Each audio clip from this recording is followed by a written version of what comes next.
lottery numbers again, this time in ascending order. 3, 22, 25, 31, 35, and 37. The midweek bonus is 48.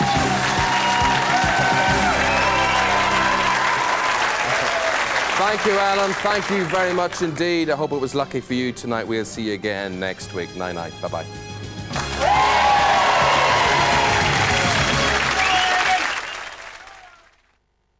If you want to improve your mind, your body, your look, or your love life, join the club. A new show for a new way of life. Monday at 11 on BBC One.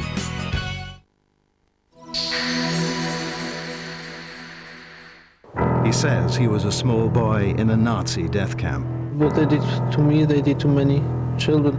He wrote a book that describes horrors beyond imagination. It was very, very powerful, very moving. I read it in one sitting and I sobbed. But did this best-selling author fake his past? To me, he appeared like an actor trying to act the role of a victim. He didn't fake it. Absolutely not. When I first read the book, I said, that's a lie. An Inside Story special, Child of the Death Camps, Truth and Lies, in half an hour on BBC One. This is BBC One. Now, the BBC News at 9 o'clock with George Alagaya. Over 50 Labour MPs defy the government in a vote on welfare reform. Now campaigners for disabled people will take the fight to the Lords. First the French, now the Germans question lifting the ban on British beef. And a mission of mercy, the Indian Army fights to get through to thousands of cyclone victims.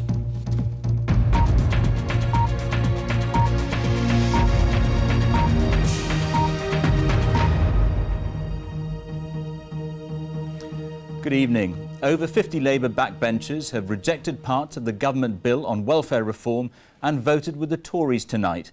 The government majority of 177 was down to just 60. The rebellion came after the Social Security Secretary, Alistair Darling, spent much of the day trying to persuade his backbenchers to toe the party line. Outside Parliament today, disabled campaigners voicing their protest at the welfare reform bill. Many disability groups like much of what the government's doing, but not the proposed cuts in incapacity benefit. Inside Parliament, the opposition was to be no less vociferous. The Prime Minister, though, insisted that the cost of incapacity benefit had to be controlled. If we do not reform the system for the future, we will carry on running up very high bills when a lot of people who are severely disabled and who really need the help aren't getting it. Roger Berry. And when it came to the debate on the bill, it was clear the government had not done enough to convince some of its own backbenchers. Because even under my right honourable friend's revised threshold, there will be 310,000 disabled people who are unable to work who will be worse off as a result of these proposals. When the votes were counted, the extent of the rebellion became clear. The ayes to the right, 325. The noes to the left, 265. A safe government majority, but 52 Labour MPs had voted against the bill. Incapacity benefit, which is at the centre of this row, goes to 1.6 million people who can't work because of disability or illness. The government's proposals mean that in future, new claimants must have worked in the past 3 years, and those with a private pension of more than £85 a week will have their benefit means tested. While Parliament was debating, Kevin Shinkwin was keeping close to the proceedings. He's a parliamentary officer at the Royal National Institute for the Deaf. He also has a degenerative disease, which means that at any time he could have to stop work and claim incapacity benefit. I could well end up paying a higher tax rate on my incapacity benefit than a millionaire pays on his or her income. And yet, the absurd thing about all this is that I and thousands of other disabled people will already have paid into the system.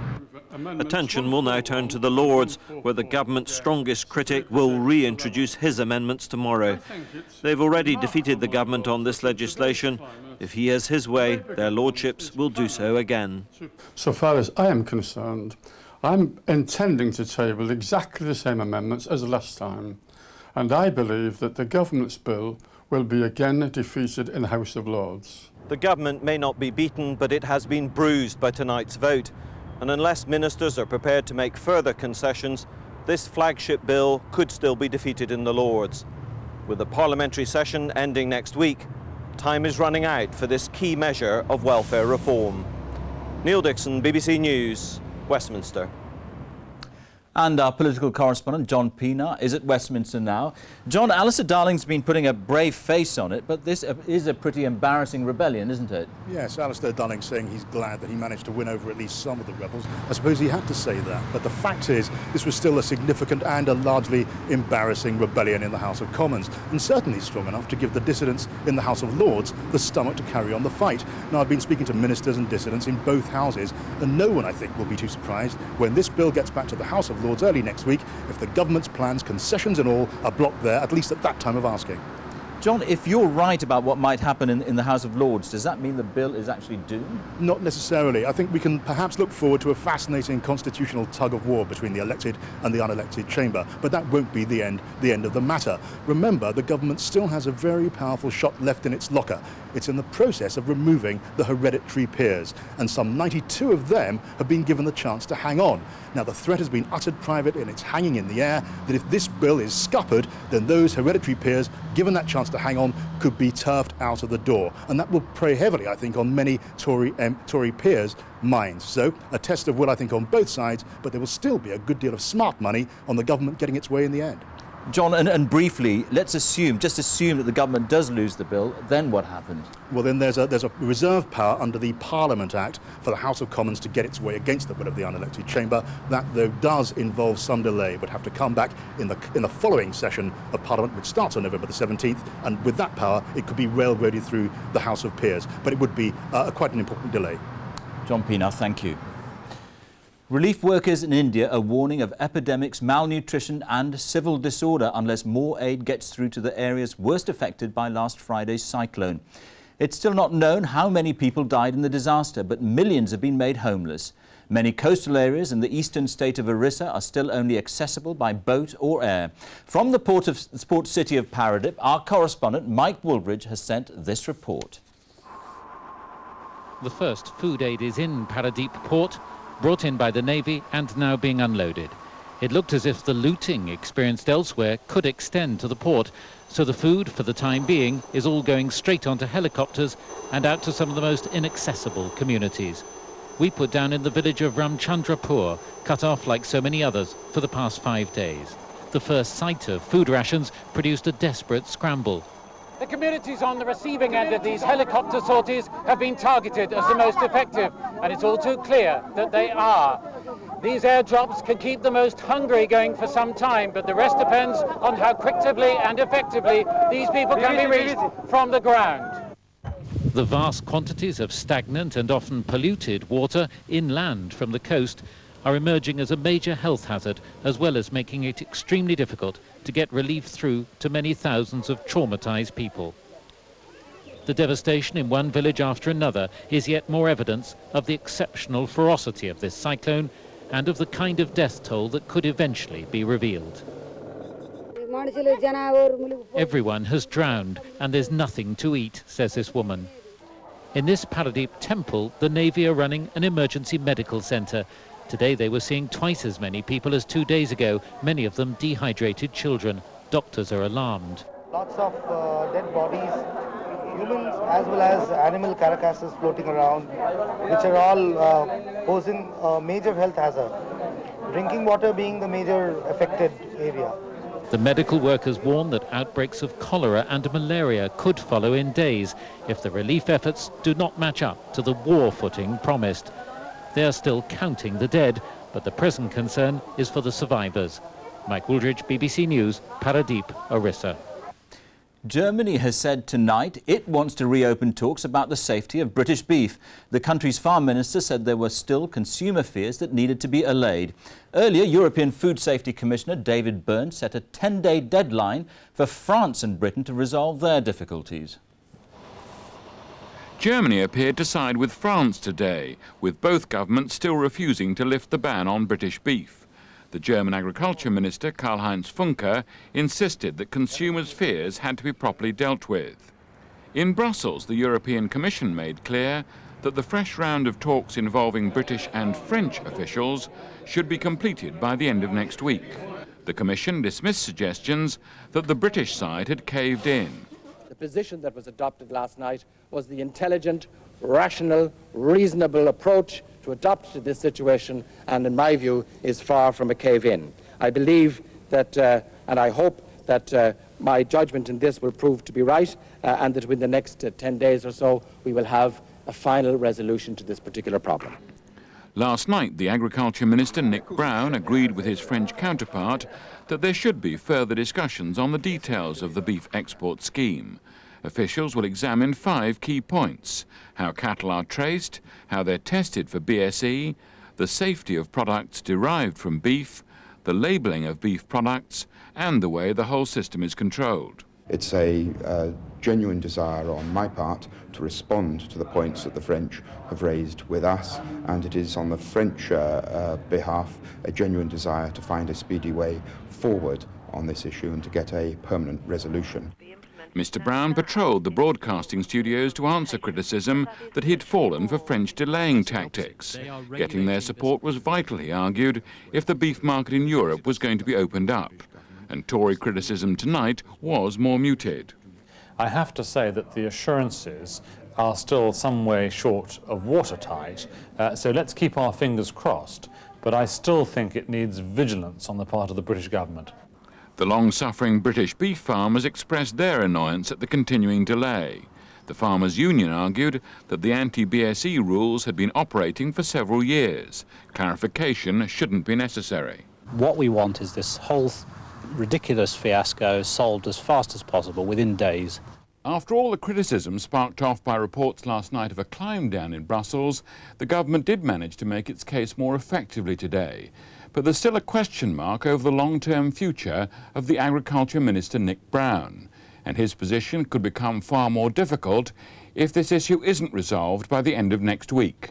John Sargent, BBC News, Westminster.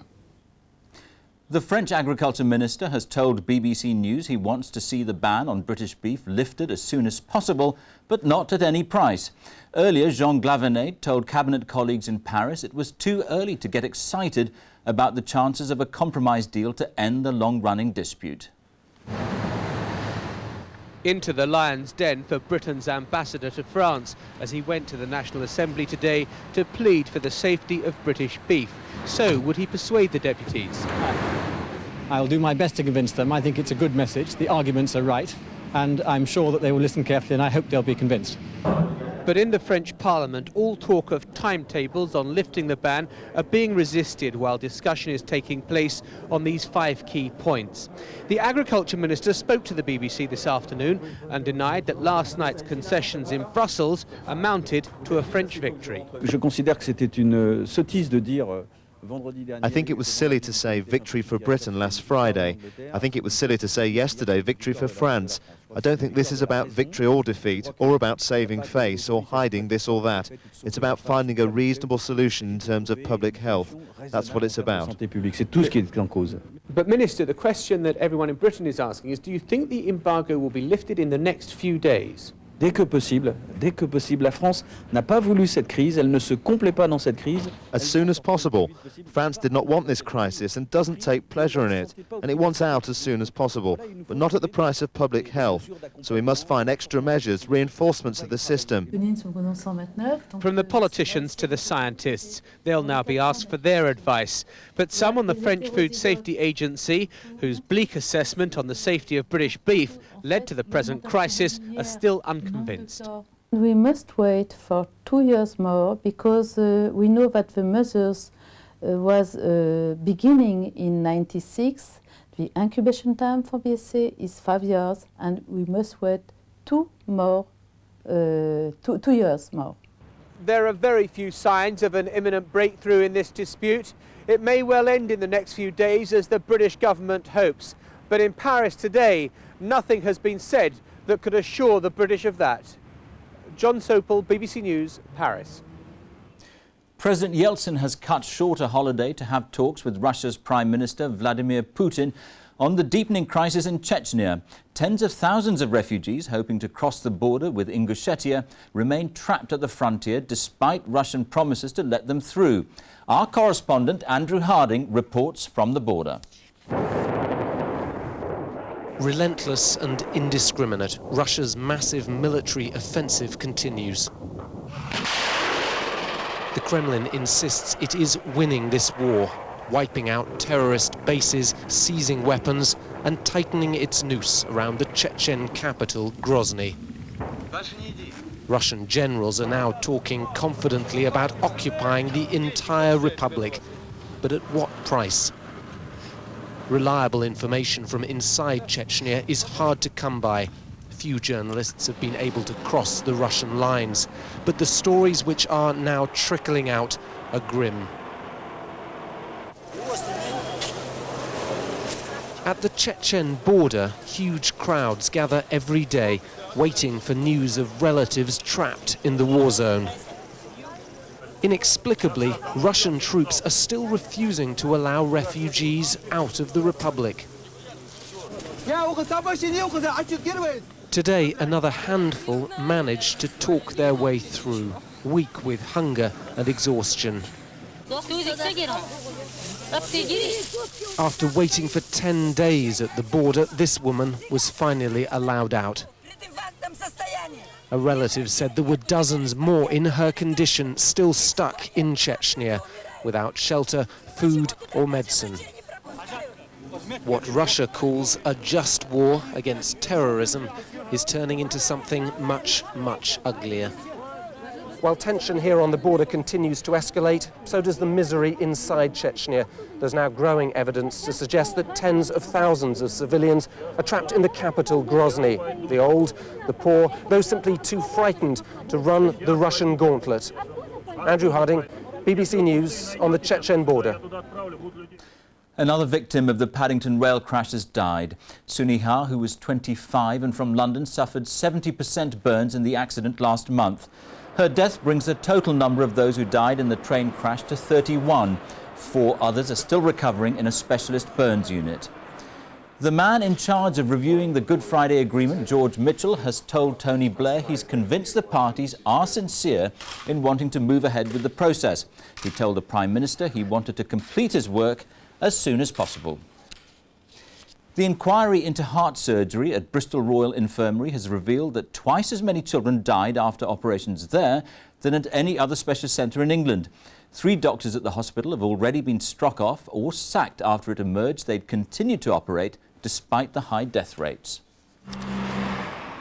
For the first time, the full scale of the tragedy here at the Bristol Royal Infirmary is becoming clear. Over 12 years, up to 1995, more children died during heart surgery at Bristol than anywhere else in England. The risk of mortality was up to twice that existed in the rest of the country. And in small groups of patients having particular operations, that risk went up to even 9 times that which existed in the rest of the country. But the numbers were small in many of the groups of patients, and we have to be very cautious about interpreting those. Surgeons James Wishart, seen here operating, and Janardhan Dasmana have already been found guilty of serious professional misconduct. Their own records show that there were at least 34 more deaths at Bristol Royal Infirmary than would have been expected if the operations had been done elsewhere. Parents of children who died at the hospital feel vindicated. If we hadn't been for the campaign that was started a number of years ago, and from the input from some of the doctors who were willing to put their jobs on the line, these figures would not have come out to the public domain. We've had to wait for a public inquiry that we campaigned for to actually deliver them, even though they were available inside the hospital all the time. The chairman of the public inquiry has urged caution in how the death rates are interpreted. Today's figures don't explain why Bristol had such an alarmingly high death rate, nor do they identify individual children who might otherwise have survived. It's just a piece of a very complex jigsaw. But the data also reveal alarming evidence about another leading heart hospital. Harefield in Middlesex, which has an international reputation under transplant surgeon Magdi Yaqub, has higher death rates for children aged over 1. The hospital says it's set up an independent review. We've always believed that Harefield would have results which would not necessarily look as good as other centres, because they include transplant cases and a lot of very sick children from the United Kingdom and abroad. Nevertheless, we feel it's important to put the public's mind at rest that we have that independently checked and in great detail. Since the public vilification of the Bristol surgeons, complaints about the medical profession have soared. These new revelations will do nothing to restore public confidence. Fergus Walsh, BBC News, Bristol. There's been another multiple shooting in the United States tonight. A man opened fire in a suburb of Seattle, killing 1 person and wounding 3 others, 2 of them seriously. Police are using dogs in the hunt for the killer. Yesterday in Honolulu, a man was arrested after 7 of his colleagues were shot dead at an office of the Xerox Corporation. It's 10 years since the fall of the Berlin Wall began a chain reaction which swept communist regimes from power and pushed back the Iron Curtain. In Czechoslovakia, the so-called Velvet Revolution propelled a former dissident prisoner, Václav Havel, to the presidency. Our international business correspondent, Peter Morgan, reports from Prague in what is now the Czech Republic on a decade of democracy. The jokes about Skoda are no longer funny, they're no longer true. Volkswagen cast a £500 million vote of confidence in a newly independent Czechoslovakia 8 years ago. Now it's making money here. Performance and productivity have been transformed at Skoda, with workers who earn 90% less than their counterparts in Germany, but are grateful for the work. This man tells me his district has the lowest unemployment in the country because of the car plant. You won't find a better example of capitalism flourishing anywhere in the former communist bloc. We are quite successful right now because since 2.5 years we are really earning money. We are back in the black numbers, and I'm quite sure we will keep and stay there. Independence came swiftly to Czechoslovakia. Vast crowds gathered in Wenceslas Square within days of the collapse of the Berlin Wall. Without a bullet being fired, the communists were swept from power by Václav Havel in a velvet revolution. It was this first balcony, and I remember that maybe 1/3 this side. Simon Panich played a central role in the events of 1989 as national student leader. Now a government advisor, he showed me where he helped change his country's history and gives an optimistic assessment of what's been achieved since then.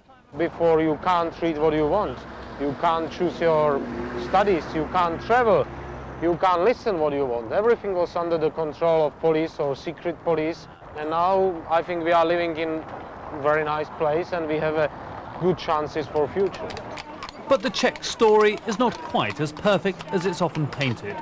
The astronomical clock.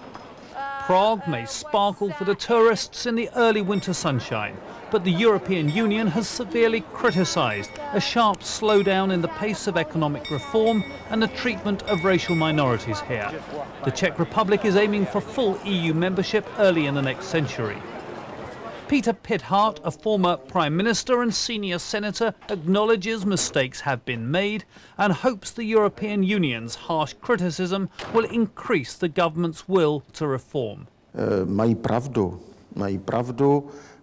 They're right, but they don't ask for anything we shouldn't want for ourselves. So I'm glad about the pressure that's coming from the European Union. These are the children of the Velvet Revolution, born since Czechoslovakia won its independence. The decade has seen the Czech Republic split from Slovakia, which is more rural and has fared less well. So independence has left some dreams of prosperity unfulfilled, but it has irreversibly changed the prospects of a new generation. By the time these youngsters are old enough to vote, they can expect to be full members of the European Union, fulfilling a destiny denied to their parents and their grandparents when the Iron Curtain descended across the continent of Europe more than half a century ago. Peter Morgan, BBC News in Prague. We'll soon be able to see an aerial view of our streets and houses on the internet. A Millennium map of England goes online in the new year, but it'll be 3 years before the project is completed for the whole of the UK. The United Kingdom is being captured on camera like never before. This plane is carrying high-tech photographic equipment, recording a bird's-eye view of our landscape. Tristram Carey is the man behind the Millennium map. He showed me the results so far. So Tristram, how much detail can we actually see here? Well, if you look at this map, you've got the whole of the south of England. If we take the example of Southampton, and we can zoom into that, this looks as if you were in an aircraft at sort of 30,000 feet. Then we can come in further. So now you're getting details of the road structures, the main housing blocks, and coming down further, you can now start to pick up the individual trees. You can start to see cars, and here you've got a cricket ground, and you can just about see the dots of all the fielders and the batsmen. So this is a typical snapshot of an English summer's day. So how unusual is this virtual map? Well, it's unique. This has never been done before. I would describe it as a modern electronic doomsday book. It's an absolute record of the country as it is at the Millennium. And if you imagine in 100 years when there may be no cars left and no trees, then you could come back and really analyse the country as it was. The Millennium map of England should be available on the internet in January. Pop in a postcode and get a virtual flight over your home, town or city. The rest of the UK will be recorded over the next 3 years. Emma Simpson, BBC News. Football now, and in the Champions League, Chelsea and Rangers have the chance of going through to the next stage of the competition. Both sides just need a draw from their games tonight to progress. Rangers are playing Bayern Munich in Germany, while at Stamford Bridge, Chelsea are up against Hertha Berlin. With a draw sufficient to send both Chelsea and Hertha Berlin through to the second phase, the cynics, and not a few bookmakers, had a goalless bore down as the favourite result. Perish the thought. And perish it did after just 11 minutes, as Didier Deschamps gave Chelsea the lead in a style worthy of a World Cup winner. Nor did they backpedal obligingly thereafter. Dennis Wise only prevented by a brilliant save from making it 2-0. He wasn't to be denied, though. Just before half-time, his perfectly timed and directed pass simply implored Albert Ferrer to do it justice. In the second half, though, Hertha demonstrated that they still posed a threat, as Teisler's shot seemed to defy geometry by not going in. As things stand, the cosmopolitan Londoners will go through. Meanwhile, in Munich, Manchester United's Sir Alex Ferguson was among the spectators as Rangers, also needing a draw, so nearly took the lead against Bayern through Mols. Hits the post. Their ill fortune was compounded just 11 minutes later when they conceded a penalty. Despite the best efforts of keeper Klos, Thomas Strunz converted. Yet remarkably, like frustrated carpenters, Rangers continued testing the woodwork. With 10 minutes to go, it was still 1-0. Kevin Geary, BBC News. And the main news tonight, over 50 Labour MPs have defied the government in a vote on welfare reform. That's the latest BBC News tonight. Good night.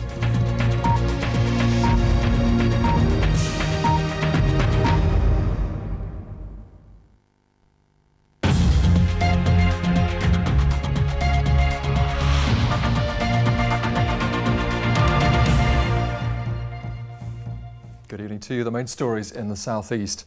The families of 2 engineers kidnapped, starved, beaten and finally beheaded in Chechnya left an inquest today demanding the Foreign Office do more to investigate the killings. Peter Kennedy and Darren Hickey were seized with 2 colleagues just over a year ago.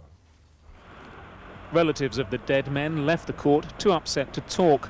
All the families were disappointed that they were still no nearer to finding out the exact circumstances that led to the murders.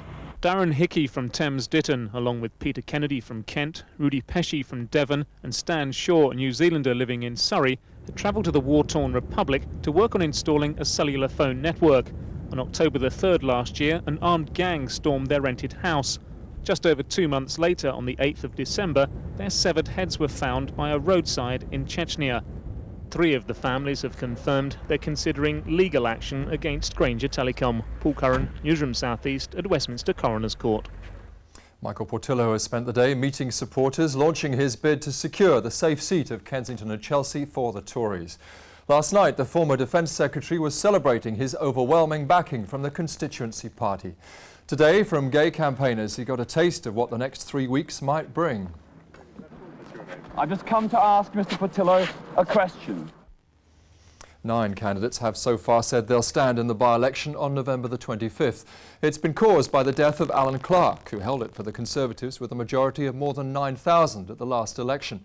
In addition to the list tonight, the Earl of Burford, standing for the Democratic Party as Plain Charles. He made the headlines last week with a one-man protest in the Lords during the reform debate. 2 female security guards who work on Eurostar trains from Waterloo spoke today of their humiliation at being sent home for refusing to wear skirts. Lynn Mackay and Debbie Sheen were told to leave work 3 weeks ago for wearing trousers. The 2 were escorted from the Eurostar terminal at Waterloo and their security passes withdrawn. They're under threat of disciplinary action if they return wearing trousers. What they said was when a female comes through into passenger screening, they need to sort of identify that security officer is a female by looking at their legs. Securitas say the dress code policy is determined not by them but by Eurostar. They say both women have been offered alternative work which they haven't accepted. They add that the matter is now in the hands of ACAS in the hope that the dispute can be settled. Tonight, Eurostar said the rule was partly for smartness but mainly for recognition, to be able to see immediately that a woman passenger is being screened by another woman. Amanda Harper, Newsroom South East at Waterloo. We're back tomorrow morning in Breakfast News with regular travel and weather updates. For now, a very good night to you.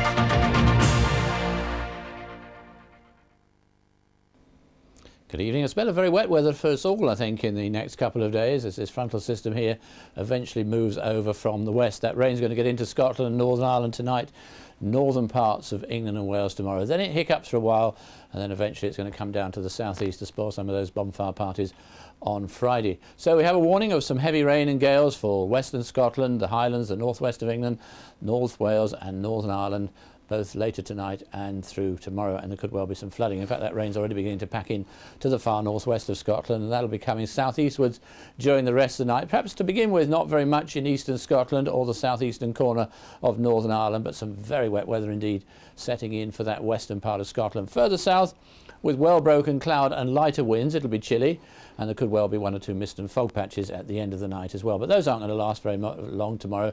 The breeze will get rid of those.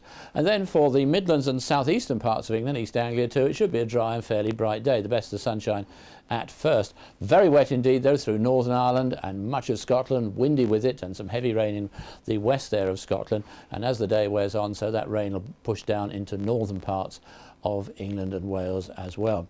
Temperatures 14 or 15 degrees. Actually, numerically, that's quite mild for the time of year, but I wouldn't think in the north and west, with all that wind and rain, it's going to feel anything like mild.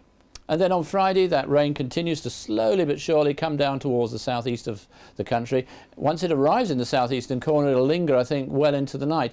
But to the north and west of it, it'll eventually give way to drier and brighter weather with a scattering of showers. Still unsettled sort of conditions, I think, on Saturday, especially in the north. Some showers around in the south, those fading away in the north to give way to some more general cloud and rain coming in late in the day, and that rain moving down to central and southern parts on Sunday. A very good night to you. Now on BBC One, an update of tonight's National Lottery draw. The 6 winning numbers are confirmed as 3, 22, 25, 31, 35 and 37, and the bonus is 48. Early indications show there is just one jackpot winner, collecting just over £3.9 million. A ruthless, high-flying New York lawyer reassesses every area of his life after surviving a violent attack. Harrison Ford in Regarding Henry here on BBC One at 10:35. Saw victory in the papers. Even victory costs lives. For honour. He lives to serve you, Mum. For glory. It'll all be over before you can turn round. For love. I think often of your sweet face how I shall kiss it when we next meet. A mystery that brought the horrors of the Great War home to king and country. Do you believe in the hand of God? Maggie Smith and David Jason in All the King's Men, the 14th of November on BBC One. In a place where life is cheap. Something happens, don't wait. Just try. Love is priceless. Can't stop what it's happening. It's gone too far. But in a war with no winners. What are you doing? Don't even start. Let me guess who was here last night. Unless you started wearing lipstick. It's called messing around with a married woman. There can only be losers. You got very close to people up there. Powerful new drama. I don't want to hear! I don't want to know! Get your filthy war out of my house! Warriors. Coming soon to BBC One.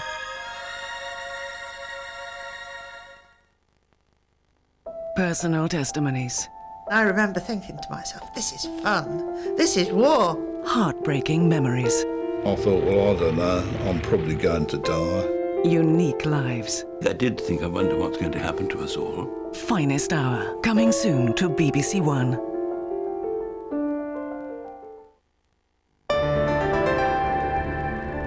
Did a best-selling author fake a horrifying childhood in a Nazi death camp? Now on BBC One, Inside Story explores the mystery of Benjamin Wilkomirski in Child of the Death Camps, Truth or Lies. This programme contains harrowing footage.